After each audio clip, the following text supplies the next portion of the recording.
အဲ့ဒီလိုရှက်စရာကောင်းတဲ့အချင်းတွေကနေလွတ်မြောက်ဖို့အတွက်ရှင့်နေရှင်းဟာလူနာတင်ကားနဲ့ခေါ်သွားခင်ရအောင်မိလဲချင်းအောင်ဆောင်လိုက်ပါတယ်။တရားရုံးနဲ့ဝေးသွားတာနဲ့သူဟာကားမော်ကဆင်းပြီးတရေကိစ္စကိုအပြည့်ရှင်းဖို့သူ့ရုံးကန်းကိုတက်စီနဲ့တန်းသွားပါတော့တယ်။စိတ်ပူနေတဲ့ကြောင်ဟွာကဘောင်စုစီဖုံးဆက်ပြီးရှင့်နေရှင်းဘေးစီးရုံမှလည်းလူမိပါတယ်။ရှင့်နေရှင်းမှာကိုပိုင်ရုံးကန်းရှင့်နေမှန်းတည်သွားတဲ့အခါမှာတော့သူမဟာအိုဂျန်အဆောက်အဦမှာရှိနေတာကိုတည်သွားပါတယ်။တစ်ဖက်မှာလည်းရှင့်နေနာဟုံးကအစိုးရရှင့်နေကင်ကတရားခွင်မှာထိထစ်ထတာတွေကိုမြင်တွေ့ပြီးတဲ့နောက်ချောင်ကီဆေးရုံကိုဝင်ရောက်စီးနှင်းရှာဖွေဖို့အမိန့်ထုတ်လိုက်တာကိုသိပါတယ်။ရှင့်နေရှင်းဟာဖုန်ကြီးကိုသူ့ရုံးခန်းစီထက်ခေါ်လာပြန်ပါတယ်။ဒီတစ်ခါတော့လီရဲ့ဝိညာဉ်သူ့ကိုထပ်မနှောက်ရှက်အောင်အဆောင်လက်ဖွဲ့ကိုမီးရှို့ဖျက်ဆီးဖို့ဆုံးဖြတ်ထားတာပါ။အဲ့ဒီအချိန်မှာပဲလီရဲ့သမီးလေးဟာရုတ်တရက်အပြင်းအထန်တက်ပြီးမိလဲသွားပါတယ်။သူ့သမီးအတွက်စိတ်ပူနေသလိုအဆောင်လက်ဖွဲ့နဲ့အတူတူပါဖျောက်ခွဲတော့မယ့်အချိန်ဒီမှာလီဟာရှင့်နေရှင်းရဲ့ကိုယ်ထဲကိုထပ်မံဝင်ပူပြီးဖုန်ကြီးကိုအချိန်မီတားဆီးလိုက်ပါတယ်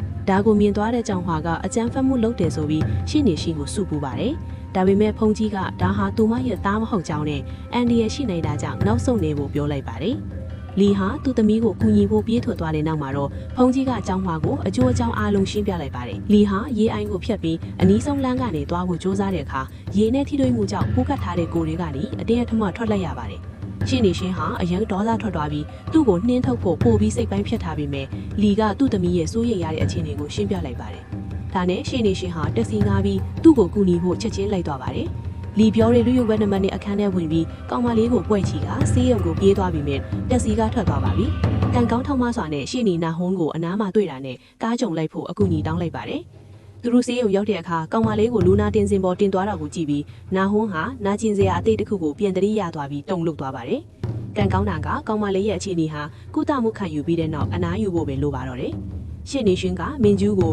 ဒီအမှုမှာနိုင်ခြင်းရန်တရားခွင်မှာအမှားမရှိဖို့လိုတယ်လို့ပြောပါတယ်။ဒါကြောင့်ခင်မျိုးအောင်ရဲ့အသိကိုအကုန်ပြောပြဖို့တောင်းဆိုပါတယ်။မင်းကျူးကလွန်ခဲ့တဲ့အနှစ်20ကခရစ်စမတ်ဝတ်ပြုပွဲမှာလီနဲ့စတင်တွေ့ဆုံခဲ့ပုံကိုပြောပြပါတယ်။လီဟာလူမိုက်ဘဝကိုနောင်တရပြီးရဲစခန်းမှာအဖမ်းခံနေလို့ပါ။သူတို့နှစ်ယောက်ဟာထောင်ဝင်စာတွေ့ရင်နဲ့ချစ်ကြိုက်ခဲ့ကြတာပါ။ရှင်းနေရှင်းဟာသမီးလေးနေမကောင်းတာကိုဘယ်လိုသိလဲဆိုတာမေးမြန်းပြီးတဲ့နောက်မင်းကျူးကိုနှုတ်ဆက်ပြီးလီကိုတော့သမီးလေးတက်တာတဲ့အထိစေးရုံမှာစောင့်နေမှုပြောလိုက်ပါတယ်။အဲ့ဒီနောက်မှာတော့သူတို့နှစ်ယောက်ပေါင်းပြီးနာဟုံးကိုအနိုင်ယူဖို့တက်တီတွေရှာဖွေရမှာပါ။ဒါပေမဲ့သူစေးရုံကထွက်လာတဲ့အခါနာဟုံးတယောက်ငင်းငိုင်ပြီးရှိနေတာကိုအန်ဩစွာတွေ့လဲရပါတယ်။ရှင်းနေရှင်းကနေကောင်းရက်လားလို့မေးပေမဲ့သူမကတော့ဘာမှမပြောဘဲထွက်သွားပါတယ်။တစ်ဖက်မှာလည်းကျောင်းဝါဟာဖုန်ကြီးရဲ့စကားတွေကိုစဉ်းစားရင်သူမရဲ့ကွယ်လွန်တော်ခင်မြင်းတဲ့စကားပြောနိုင်ဖို့အရင်ကဒီအဆောက်အဦမှာလာခဲ့ဘူးတာကိုသတိရသွားပါတယ်။အဲ့ဒီအချိန်မှာပဲရှင်းနေရှင်းပြန်လာခဲ့ပြီးတရေမဝင်ဘူးတော့တာကိုတွေ့လိုက်ရတော့သူမဝမ်းသာပါတယ်။ဆိုင်ကငါးဖို့သူမစီအကူကြီးမတောင်းလို့စုပူပြီးတဲ့နောက်